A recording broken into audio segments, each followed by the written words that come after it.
Hi everyone, welcome back to my channel. One of the things I was looking forward to the most on this trip was trying all the new restaurants and cafes that I've bookmarked over the past year. And today I'll be taking you along with us, with the first stop being the viral donut chain Donut. And we actually got there before the store even opened, so managed to dodge the long queues.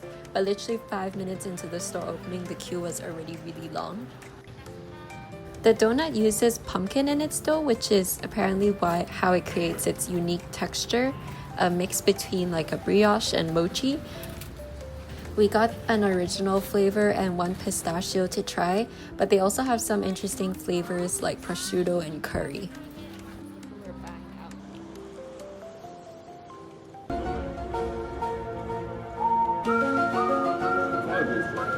It doesn't taste fresh.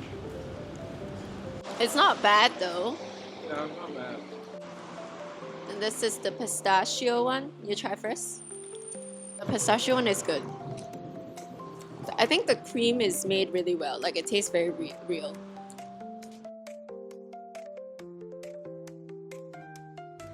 Next up, we went to Coffee Mamea. This one's been on my wish list to try for a really long while, and low-key glad that the weather was kind of bad, so we didn't really have to compete with the queue.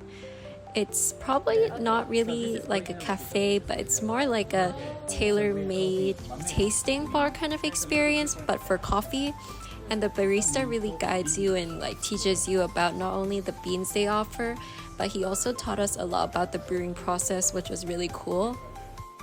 Note that they don't offer any like milk or sugar. It's very much just like all about the coffee taste, so there's only pour over or espresso as options.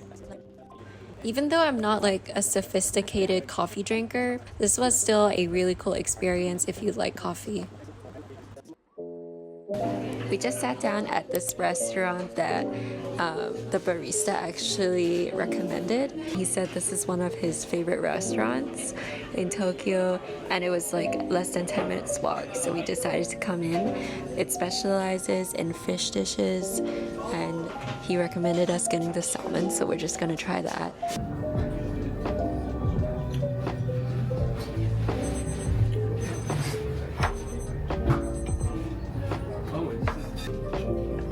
That is good.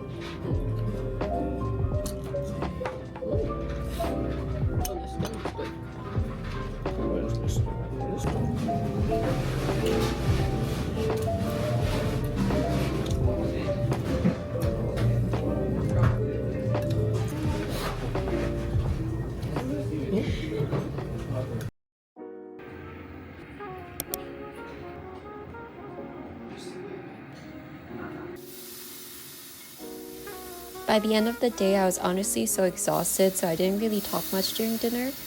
But we went to Ushigoro-S because we wanted to treat ourselves, which is a more high-end version of the Ushigoro chain.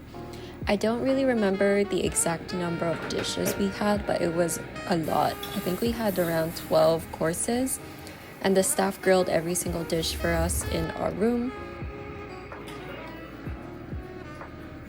Each course used a different cut of beef or a different cooking method to keep things interesting.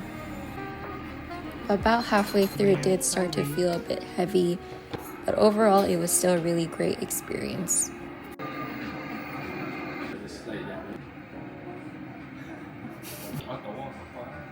The next day. Today we're starting off our morning here in Ginza, and we just started queuing for this udon place.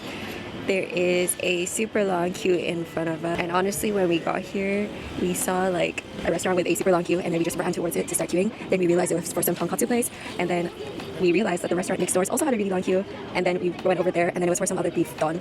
Like honestly, it's just crazy how many people queue for restaurants here in Tokyo, and it's like half of the queue aren't even just tourists, like actually Japanese people. Like where are these people finding time to queue for restaurants? But anyways, we're really glad that this restaurant is like by a ticket system and not like actually physically queuing.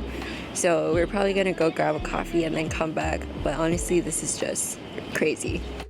So update, while we are waiting for the udon place, we wanted to go grab a coffee, and the coffee place had a very long queue that was not moving either, which is just crazy because we just wanted a freaking coffee.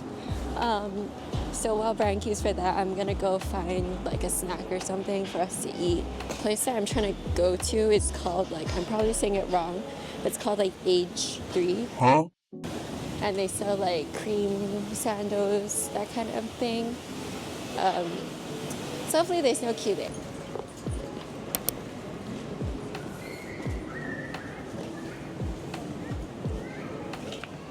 Thank you. Oh my god. Oh my god. Are you actually joking? The queue ends there. All the way there. Oh my god. Oh my god. Even though things open pretty late in Tokyo, people like probably get up really early just to queue for stuff, which is just crazy. Like, we've made reservations for 2 dinners, and I think honestly the way to go is just make a bunch of reservations. 1 hour later. Oh, it's really strong. Is it good?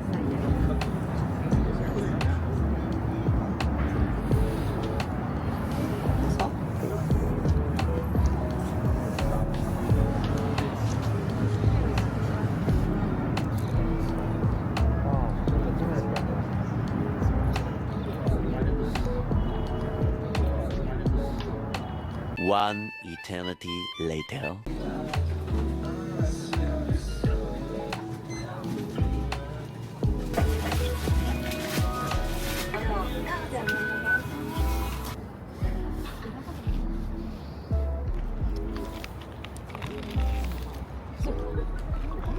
One million zillion jillion dillion cotillion times later.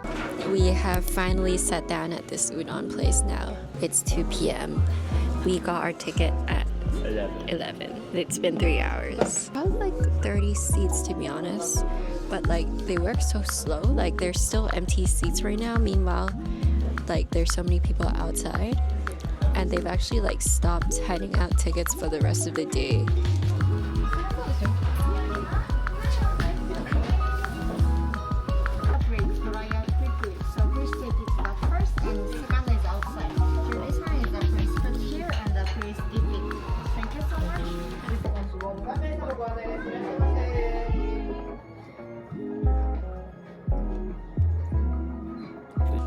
I really like chewy udon, and this is not chewy.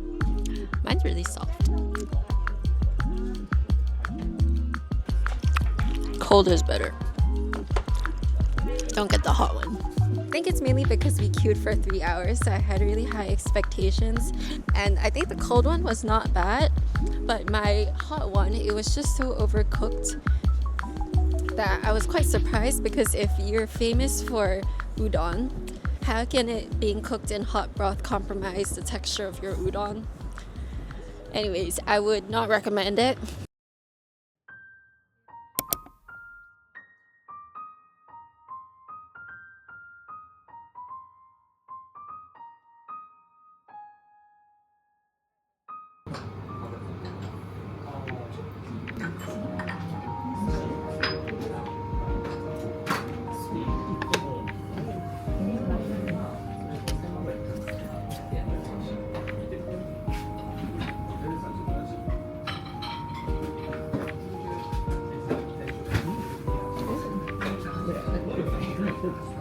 So creamy. Oh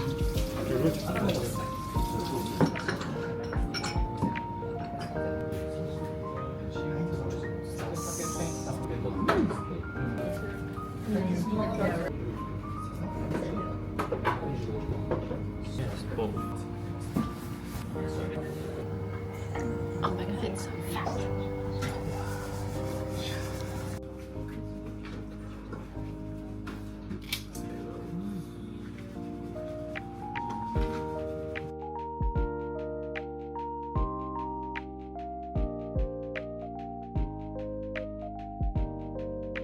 So we just finished our meal.